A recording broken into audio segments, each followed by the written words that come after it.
So good morning guys. तो चलिए start करते हैं आज के इंपॉर्टेंट करंट अफेयर्स यानी कि 5 सितंबर के इंपॉर्टेंट करंट अफेयर्स को। और 5 सितंबर है तो आप सभी को हैप्पी टीचर्स डे। देखिए हमारा पहला प्रश्न क्या है। अभी हाल ही में किसे राष्ट्रीय कानूनी सेवा प्राधिकरण का अगला कार्यकारी अध्यक्ष नामित किया गया? तो आंसर होगा DY चंद्रचूड़ को। तो अभी सुप्रीम कोर्ट के जस्टिस DY चंद्रचूड़ को नालसा यानी कि नेशनल लीगल सर्विसेज अथॉरिटी के अगले कार्यकारी अध्यक्ष के रूप में नामित किया गया है। और वे किनका स्थान लेंगे? वे UU ललित का स्थान लेंगे। आप जानते हो अभी हमारे नए चीफ जस्टिस बने थे UU ललित। कौन से नंबर के? 49 नंबर के। और यहाँ पे बात करोगे राजस्थान में ये कौन से नंबर के चीफ जस्टिस बने और कौन से नंबर के? तो 49 नंबर के। और राजस्थान से ये चौथे नंबर के हैं। अब यहीं पे एक और इम्पॉर्टेंट क्वेश्चन आप तैयार कर लो कि UU ललित के बाद हमारे 50वें नंबर के चीफ जस्टिस ऑफ इंडिया कौन होंगे? तो यही होंगे DY चंद्रचूड़।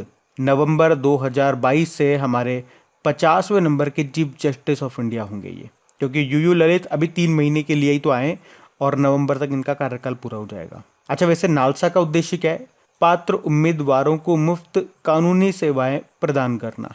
बाकी आप जानते हो Mahendra Shah IDFC first bank के MD CEO बने, समीर V कामत DRDO के नए चेयरमैन बने और यूनिटी स्मॉल फाइनेंस बैंक के MD CEO इंद्रजीत केमोत्रा बने थे। तो ये क्वेश्चन इंपॉर्टेंट रहेगा, आप ध्यान रखना। बढ़ते आगे। फिर हमारा अगला प्रश्न है, अभी उत्तर प्रदेश में दिल्ली राष्ट्रीय राजधानी क्षेत्र यानी कि नेशनल कैपिटल रीजन की तर्ज पर राज्य राजधानी क्षेत्र यानी कि स्टेट कैपिटल रीजन को किस शहर में विकसित किया जाएगा? तो आंसर होगा लखनऊ।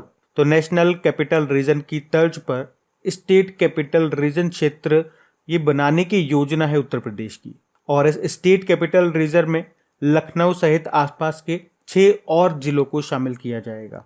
तो मुख्यमंत्री जी यानी कि योगी आदित्यनाथ जी का कहना है कि जिस प्रकार लखनऊ एक मेट्रोपॉलिटन सिटी के रूप में विकसित हो रहा है, उसकी वजह से राज्य के सभी क्षेत्र के लोग यहाँ पर आकर बसना चाहते हैं और इस वजह से आसपास के जिलों में जनसंख्या का दबाव बढ़ रहा है।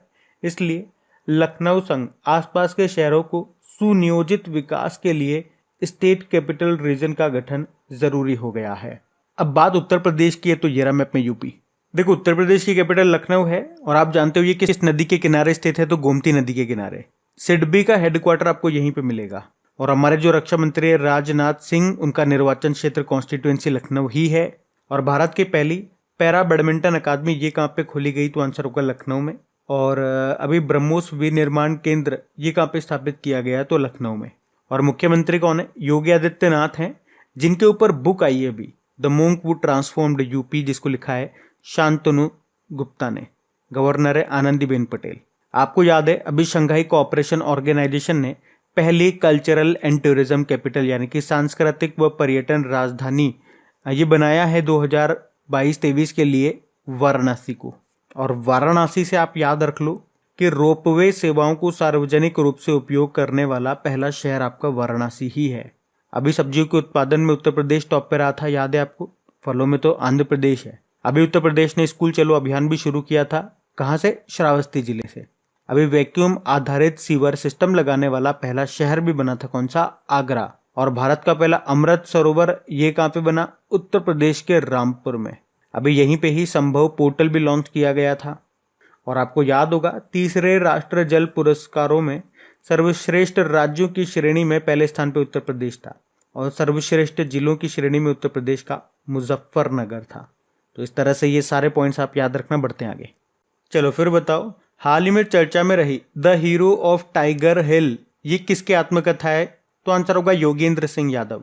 तो ये जो बुक है ये सबसे कम उम्र में भारत के सर्वोच्च वीरता पुरस्कार परमवीर चक्र से सम्मानित होने वाले सूबेदार मेजर योगेंद्र सिंह यादव की आत्मकथा है। इनके बारे में आपको बता दूं कि 3 जुलाई 1999 को 19 साल की उम्र में ग्रेनेडियर जो रेजिमेंट थी उसके साथ इन्हें भेजा गया था। काहे के लिए? अभेद्य टाइगर हिल को फिर से हासिल करने के लिए। उस पर पाकिस्तान ने कब्जा कर लिया था, लेकिन हमने फिर से उसको हासिल कर लिया और उसी कारण से 19 साल की उम्र में इन्हें परमवीर चक्र से सम्मानित किया गया था। और इस तरह से वो ये सम्मान पाने वाले सबसे कम उम्र के भारतीय बने। तो इनकी आत्मकथा का नाम है द हीरो ऑफ टाइगर हिल, नाम है योगेंद्र सिंह यादव। अच्छा, आपको याद होगा तमिलनाडु के जो मुख्यमंत्री हैं M.K. स्टालिन, उनकी आत्मकथा का नाम क्या है? उंग लिल ओरुवन। और भारत के जो पहले ग्रैंड मास्टर थे विश्वनाथ आनंद, उनकी बायोग्राफी है माइंड मास्टर। दलाई लामा की क्या है? His holiness the 14th Dalai Lama, an illustrated biography, जिसको किसने लिखा? तेंजिंग ग्योत्से ने लिखा है। और सुरेश रैना आप जानते हो, believe what life and cricket taught me है इनकी।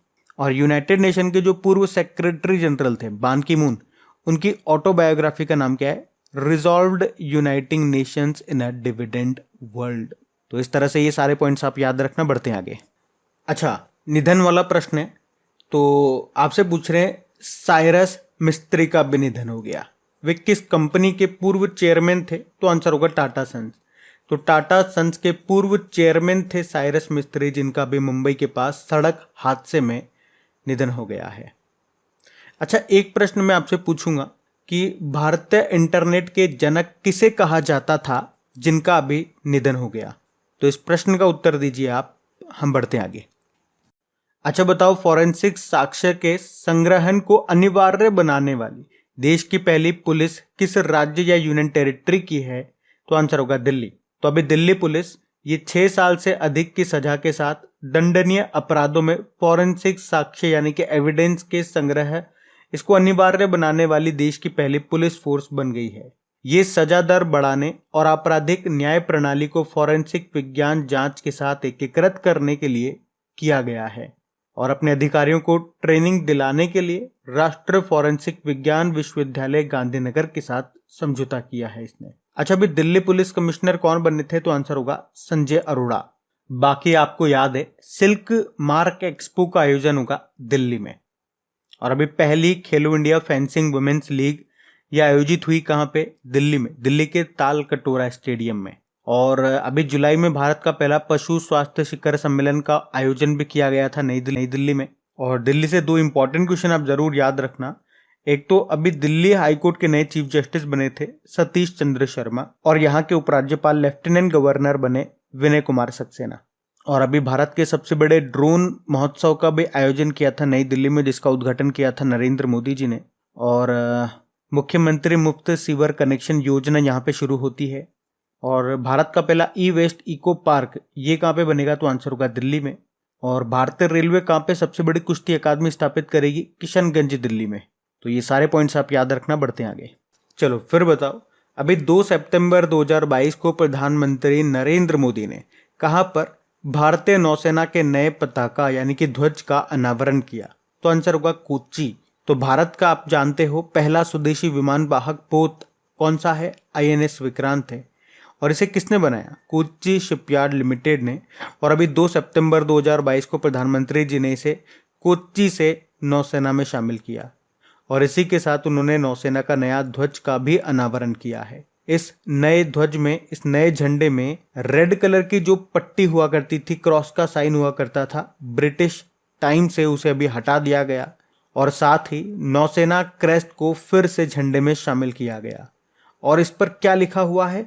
जो इसका मोटो है, शम नो वरुण है, यानी कि जल के देवता हमारे लिए मंगलकारी हैं। और अगर आपसे पूछा जाए कि प्रधानमंत्री नरेंद्र मोदी ने ये ध्वज किसे समर्पित किया? तो आंसर होगा छत्रपति शिवाजी को। उन्होंने नौसेना पे सबसे ज्यादा बल दिया था और उन्हीं के समय नौसेना के लिए इस तरह के चिन्ह का उपयोग किया गया था और इसे हमने वहीं से कॉपी पेस्ट कर लिया। अच्छा, वैसे हमारे नौसेना प्रमुख कौन है? ये प्रश्न का उत्तर आप दो, और नौसेना दिवस कब बनाते ये भी बताओ, हम बढ़ते हैं आगे। हाल ही में क्वाड वरिष्ठ अधिकारियों की बैठक की मेजबानी कौन सा देश करेगा? तो आंसर होगा भारत। तो क्वाड ग्रुप ये ताइवान को लेकर चीन के साथ तनाव बढ़ने के बाद से अमेरिका, जापान और ऑस्ट्रेलिया के साथ इस तरह की पहली सीनियर्स ऑफिसर्स मीटिंग करेगा भारत। 5 से 6 सितंबर तक ये होगी कहाँ पे? भारत में। क्वाड में कौन कौन से देश आते हैं? भारत, अमेरिका, जापान और ऑस्ट्रेलिया। अच्छा, क्वाड देशों के बीच में एक एक्सरसाइज होता है, उस एक्सरसाइज का नाम बताओ आप, हम बढ़ते आगे। फिर बताओ, हाल ही में चर्चा में रहा सिनर्जी, ये क्या है? तो ये एक साइबर सुरक्षा अभियान है।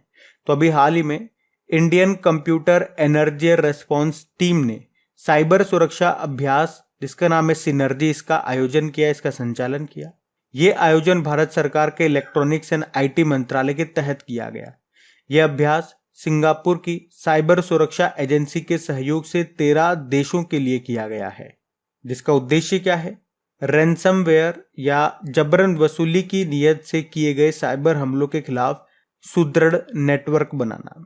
और इसकी थीम भी है building network resilience to counter ransomware attack, यानी कि रैंसमवेयर हमलों से निपटने के लिए सुदृढ़ नेटवर्क बनाना। अच्छा, एक प्रश्न का मुझे उत्तर दो।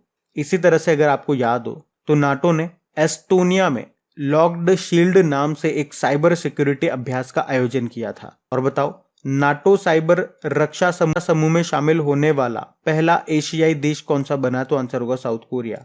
उसके अलावा भारत का कौन सा राज्य भारत की पहली साइबर तहसील बनाएगा? तो आंसर होगा मध्य प्रदेश। और गृह मंत्री जो हैं अमित शाह, इन्होंने कहा राष्ट्रीय साइबर फॉरेंसिक प्रयोगशाला नेशनल साइबर फॉरेंसिक लैब का उद्घाटन किया? तो आंसर होगा हैदराबाद में। अभी आपको याद होगा एसबीआई जनरल इंश्योरेंस ने cyber vault edge insurance plan को भी लॉन्च किया था। तो ये सारी पॉइंट्स भी आपको याद होने चाहिए। बढ़ते हैं आगे। अच्छा, फिर बताइए, अभी हाल ही में किस सोशल मीडिया प्लेटफॉर्म कंपनी ने सर्कल नाम की एक नई सुविधा की घोषणा की है? तो आंसर होगा ट्विटर। तो अभी ट्विटर ने ट्विटर सर्कल की उपलब्धता की घोषणा की है, जहां उपयोगकर्ता चुन सकते हैं कि कौन उनके ट्वीट को देख सकता है और कौन उनके साथ जुड़ सकता है। चलो आप मुझे बताओ, अभी ट्विटर के नए सीईओ कौन बने थे? हम बढ़ते हैं आगे। आप बताओ, हाल ही में किसने पहली बार यूएस पैसिफिक कंट्रीज समिट की मेजबानी करने की घोषणा की? तो आंसर होगा अमेरिका। तो अभी अमेरिका ने पहली बार यूएस पैसिफिक कंट्रीज समिट की मेजबानी करने की घोषणा की है। तो 28 और 29 सितंबर 2022 को वॉशिंगटन में इसका आयोजन किया जाएगा और अमेरिकी राष्ट्रपति जो बाइडेन इस समिट की मेजबानी करेंगे। ये समिट प्रशांत द्वीप देशों और प्रशांत क्षेत्र के साथ अमेरिका की साझेदारी को भी प्रदर्शित करेगा। तो याद रखना, पहली बार यूएस पैसिफिक कंट्री समिट की मेजबानी ये कौन करेगा? तो आंसर होगा अमेरिका। बढ़ते हैं आगे। तो कल की वीडियो में आपसे क्या पूछा था? अखिल भारतीय फुटबॉल महासंघ के नए अध्यक्ष कौन बन गए? तो आंसर होगा कल्याण चौबे। आप सभी ने प्रश्न का बिल्कुल सही उत्तर दिया है और इन सभी क्वेश्चंस का क्विज बना करके अपलोड कर दिया गया आपकी क्रैक एग्जाम एप्लीकेशन पे। वहीं पे इनकी पीडीएफ भी आपको मिल जाएगी। अब ये रहा आज का आपका होमवर्क प्रश्न।